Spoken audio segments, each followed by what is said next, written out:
My father was an artist, a prolific and skilled painter, sculptor, jewelry maker, and craftsman who continued to produce work into his 80s.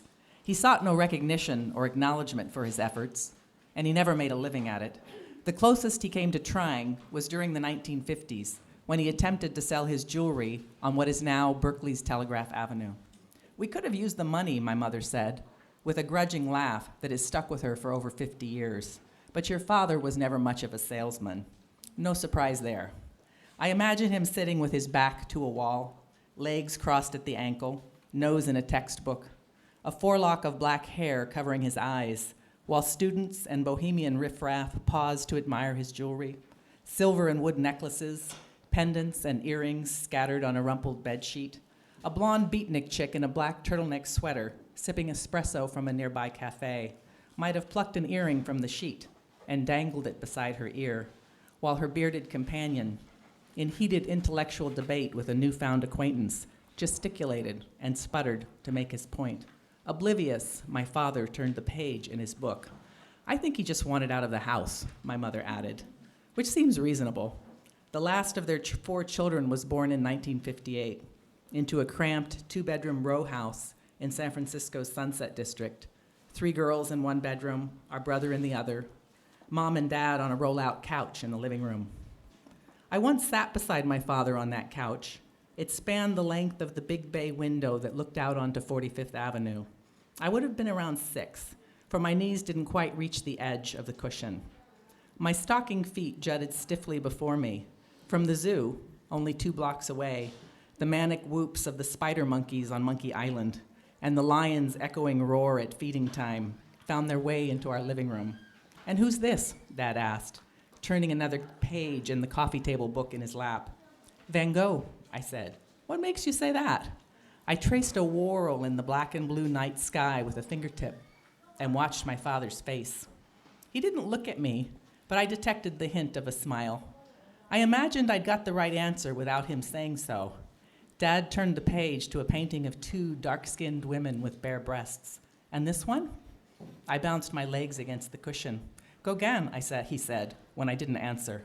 Another crazed Frenchman. "But not so crazy," I said. The women had a serene, seductive beauty.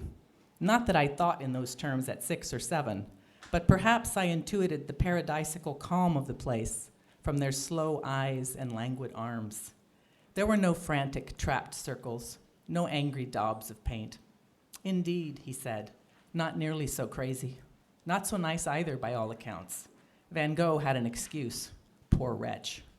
I liked Van Gogh all the more for being crazy, unable to help himself, and for making something strangely beautiful so long ago that my father revered with a quiet certitude that was almost a religion. My father's lifelong relationship with art was a constant in our lives, from the books on our shelves, the museums we visited, and the topics of conversation at our dinner table.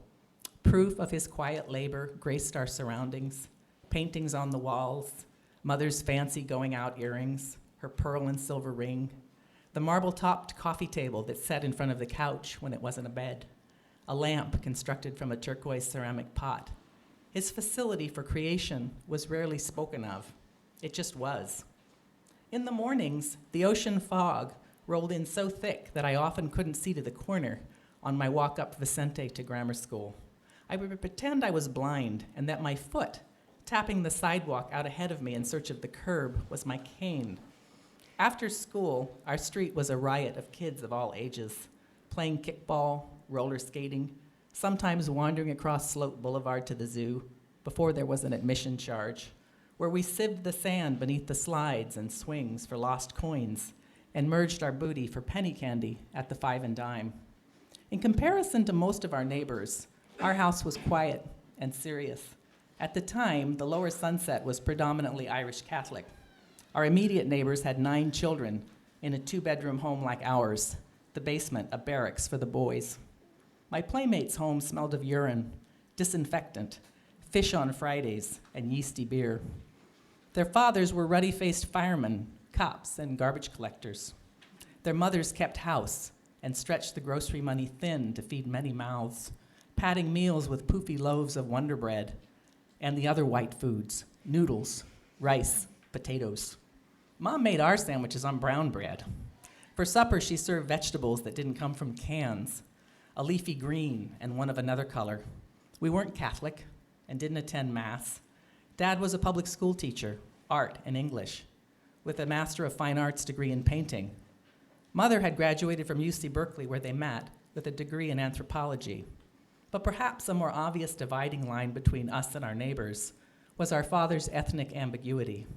Half Chinese, half Hungarian Jew, he'd immigrated to the United States from the Philippines as a teenager with his mother and sister. His complexion was sallow, his hair thick and black, his eyes dark brown. "My mother says your whole family will burn in hell," said Eileen, one of the 9 from next door. I was 8, so was she. Age and proximity made us on-again, off-again playmates, if not friends. We sat on my front steps, our spoils from the zoo in 2 neat rows between us, matching sets of dimes, or pennies, nickels, and dimes. We both eyed the one outlier, a shiny $quarter, a coin my father called 2 bits. She said it should be hers because she had to share. I said I'd found the quarter, so it should be mine. "My dad says your dad is a spick," said Tommy, one of 7 from across the street. With his brother, he'd wandered over to see what we were so intent on, both of them in short pants that showed their knobby knees and bony white shins. "Yeah, a beaner," his twin added. "My mom says you're nothing," Eileen said, shaking her shiny auburn pigtails. "That's why you're going to HELL." She cupped her mouth with her hands and hissed close to my ear, with enough force that I felt her spittle. Eileen shoved her share of the coins in her pocket, including the quarter, squared her shoulders and stomped next door to her own yard. Tommy and Timmy followed in her wake. My sister Roxanne, older than me by 4 years, found me pouting on the step, chubby cheeks burning, fists clenched in anger. "Let's tell Dad," she said, yanking me to standing. We found our father in the basement, building a large rectangular frame, nursing a bottle of beer. "What grave injustice is it now, fair Desdemona?" he said. "Don't call me that," I said, pushing out my lower lip. He shook his head, chuckling, and I got the idea that he and Roxanne knew something I didn't. She told him what had happened with the neighbor kids.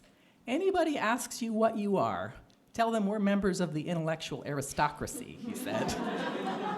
"What does that even mean?" I said. "It means our parents went to college and we don't have any money, right, Dad?" Roxanne said. "Precisely. We're overeducated paupers. There are worse things to be." He shuddered. "Wouldn't it be awful if they're right? We'll be thrown into the fiery furnace to weep and gnash our teeth for all eternity?" He shrugged and reached for his beer. "Oh well, no use worrying about it now."